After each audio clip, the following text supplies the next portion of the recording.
Welcome dear students, I am Mr. Abhijit. Welcome to my channel Chemistry Learners. In this session, we are going to see common names and IUPAC names of esters. तो Easter जो functional group होता है, इसके common name और IUPAC name कैसे लिखते हैं, ये हम इस लेक्चर में देखेंगे. तो इसके साथ हम ये भी देखने वाले हैं कि ईस्टर फंक्शनल ग्रुप क्या है, that is the introduction of Easter, and then we are going for the nomenclature of ester functional group. So the functional group of ester is nothing but this R, C double bond O, O R. These are may be same or different. So these esters are organic compounds having a functional group COOR. Here if you see, this is carbon. Okay, if you attach two alkyl groups to different alkyl groups or to same alkyl groups with this carbonyl and this OR group, then they are different ester groups. Or it is also written like this, RCOOR. Okay, these two are may be same or may be different. This is the ester functional group, and these esters are neutral in nature. Now we'll see the common names of esters. इसमें अब अलग अलग मॉइटीज होते हैं, अलग अलग groups होते हैं जिसे हम एक कॉमन नेम देते हैं, and rest of the name is like alkyl. Okay, तो अब ये जो कॉमन नेम्स, जो कॉमन ग्रुप्स है, वो कौन से होंगे? तो उसमें ये फर्स्ट ग्रुप है, देखो, सिर्फ H C double bond O O minus. इस O माइनस की जगह पे अगर मैं कुछ OR ग्रुप लगाता हूं तो ये आपका पूरा R छोड़ के, ये पूरा जो ग्रुप है यहाँ पे, ये पूरा है ना, ये R छोड़ के, so this is your formate group. So it is again, it is also called as alkyl formate. Similarly another group, this is called as acetate group. इसके आगे O के आगे अगर आप कुछ R ग्रुप ज्वाइन करते हो तो उसका नाम आपको देना पड़ेगा अल्किल एसीटेट. जैसे कि सपोज मैंने मिथिल ग्रुप लगाया, तो मिथिल ग्रुप के बाद इसका नाम होगा मिथिल एसीटेट. ओके, सिमिलरली इस 3 carbon containing group, this is 1 2 3 carbon containing group propionate. Spelling ठीक से देखो, प्रोपियोनेट IO. देन ब्यूटेरेट, 4 कार्बन हो गए तो इसे हम ब्यूटेरेट कहते हैं. देखो 1 2 3 4. एक और कॉमन ग्रुप होता है जिसे हम बेंजोएट कहते हैं. This is benzoate. Benzene ring होती है, यहाँ पे मैंने पीएच लिखा है, उसकी जगह पे मैं बेंजीन रिंग भी लिख सकता हूँ. सो this is benzene ring along with this O. इसके आगे आप कुछ भी R ग्रुप लगाते हैं तो ये आपका हो गया benzoate, alkyl benzoate, like this. By considering these common groups, okay, now we will write the common names of esters just by including R group after this O. Okay, the common names now. So suppose this is an example. जैसे कि हमने common groups लिखे थे अभी, H, then it is attached with this carbonyl and O. अब इस O के आगे अगर मैं CH3 ग्रुप लगाता हूं तो इस फंक्शनल ग्रुप का नाम देखो, अभी ये क्या हो गया आपका format. Okay, and this is your methyl group. That's why the name is methyl formate. Understand? अब मैं दूसरा अल्किल ग्रुप ज्वाइन करता हूँ, इस मिथिल की जगह पे मैं दूसरा ग्रुप अटैच करता हूँ, जैसे कि suppose O CH2 CH3. Okay, तो ये आपका अल्किल ग्रुप कौन सा हो गया? Ethyl. That's why the name is ethyl format. Likewise, you can add any alkyl group in front of this oxygen and you will get the particular alkyl format. Next example और next type of group, जैसे कि ये format था, अब acetate group निकालता हूं मैं. This is CH3 C double bond O O. This is acetate group. Acetate के आगे मैं कुछ भी alkyl group लगाता हूं, this is methyl group. That's why the name is methyl acetate. Okay, similarly next वाला एग्जांपल लेता हूं. एसिटेट ग्रुप वैसे रहेगा, CH3 C double bond O O.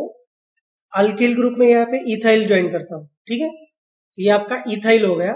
That's why it is ethyl acetate. Okay, now we'll see the next example. Suppose I am changing the alkyl group now. Number 5, CH3 C double bond O O CH2 CH2 CH3. What is the name of this compound now? It is propyl acetate. Next one example, that is CH3 C double bond O O CH CH3 CH3. Now what is the name of this compound? It is isopropyl group. That's why it is isopropyl acetate.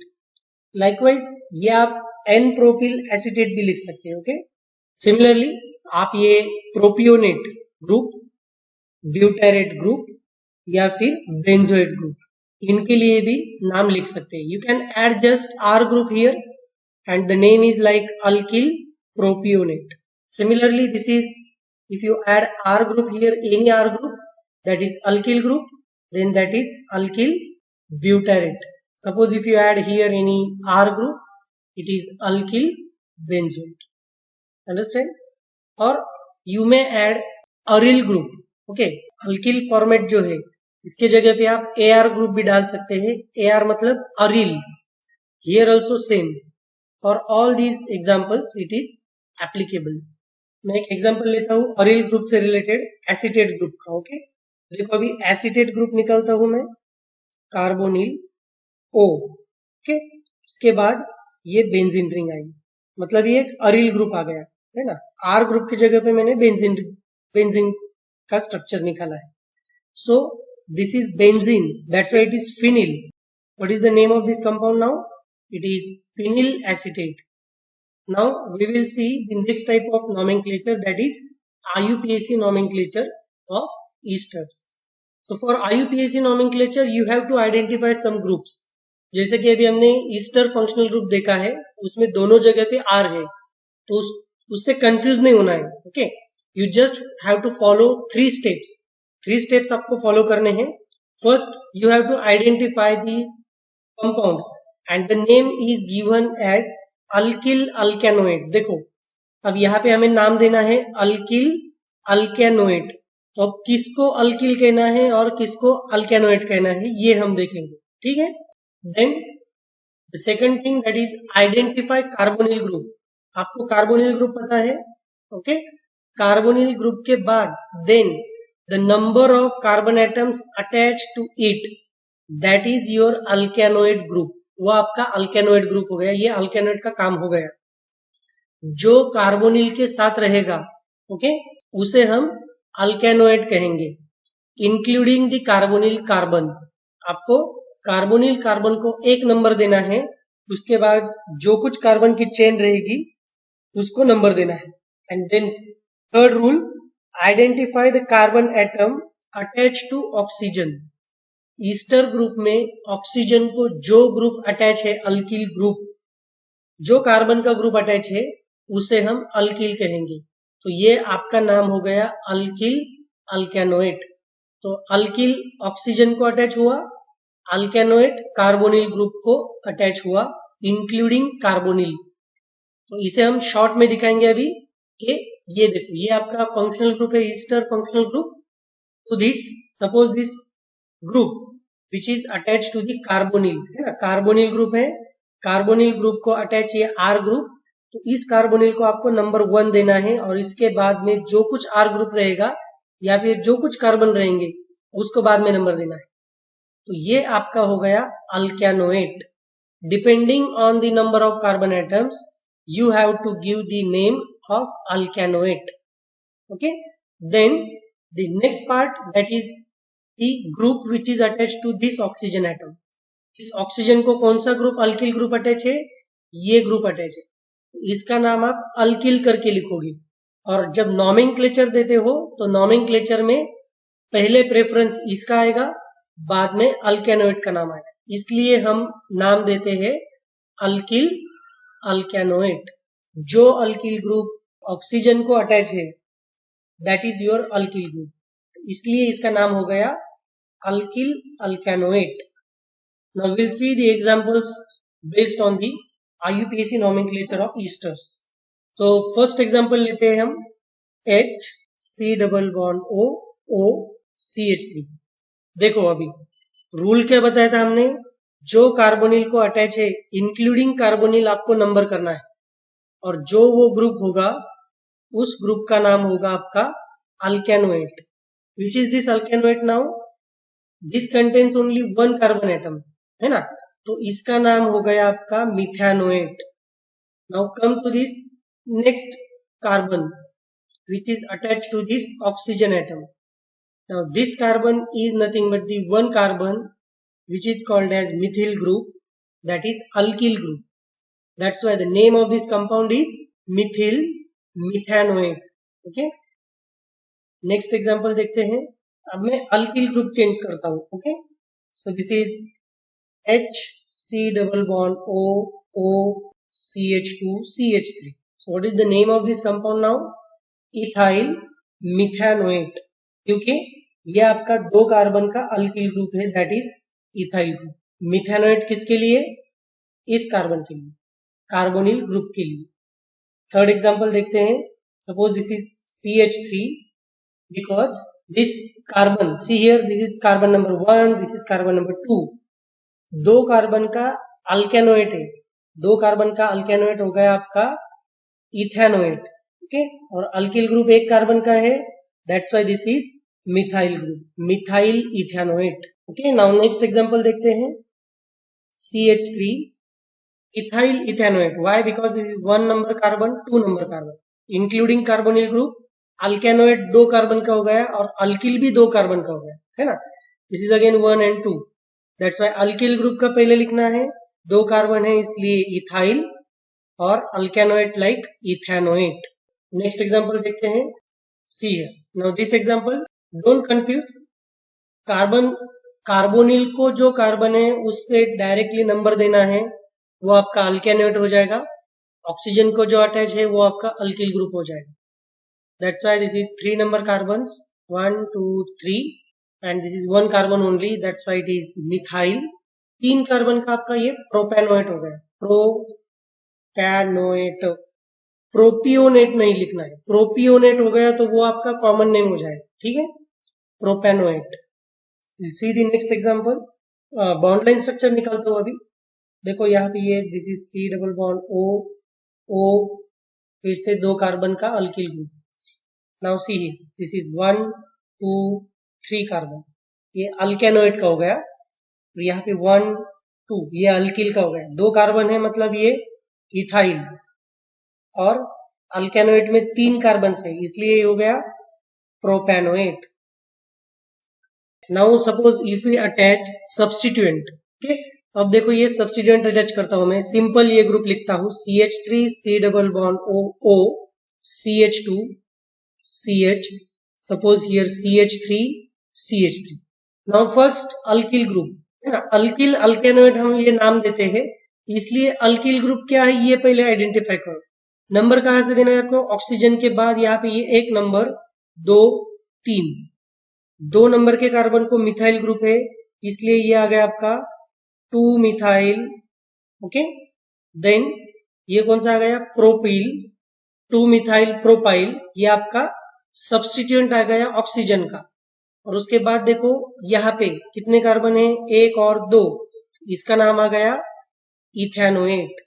Understand? We'll see the next example. Suppose this is CH3 C double bond O CH3. Now these 3 carbon atoms, it is branched, that's why it is 1 2, okay, 2 carbon atom, but one first carbon atom contain methyl group, that's why it is methyl ethyl। okay, methyl कौन से group को है? पहले carbon को है, that's why it is 1 methyl ethyl। then 2 carbon का आपका क्या हो गया? ये 1 2 अल्केनोएट हो गया इसलिए इसका नाम हो गया इथेनोएट। अब ये देखेंगे कि जो अल्केनोएट ग्रुप है उसको अगर सब्स्टिट्यूएंट है ना, CH3CH O CH3, जैसे कि ये सिंपल एग्जांपल है। देखो इसमें क्या है, अभी ये अल्किल ग्रुप, पहले अल्किल ग्रुप का लिखना है हमें, ये एक कार्बन का ही अल्किल ग्रुप है इसलिए इसका नाम हो गया मिथाइल। ओके, देन अल्केनोएट लिखना है हमें, है ना, तो ये आपका हो गया 1 2 3। सेकंड नंबर कार्बन को क्या है? मिथिल, तो ये इसका नाम फिर से क्या हो गया? मिथाइल। उसके बाद 2-methyl propanoate. Understand? So this is the name of this substituted alkanoate group. Aromatic compound के एक दो example देखते हैं इसमें. This is benzene ring. चलो, so this is the example. So the name of this group, this is also called as benzoate. Okay, इसे हम common names में भी benzoate कहते हैं और IUPAC nomenclature में भी it is accepted that the name is benzoate. Okay, that's why the name is methyl benzoate. Suppose there is a substituent on methyl, suppose benzene ring. So suppose such type of compound is given. So you have to write the name of first this alkyl group. This is methyl. Okay. After that, what is the position? Here this is para position or fourth position. 1, 2, 3, 4. Methyl. Then 4 hydroxy.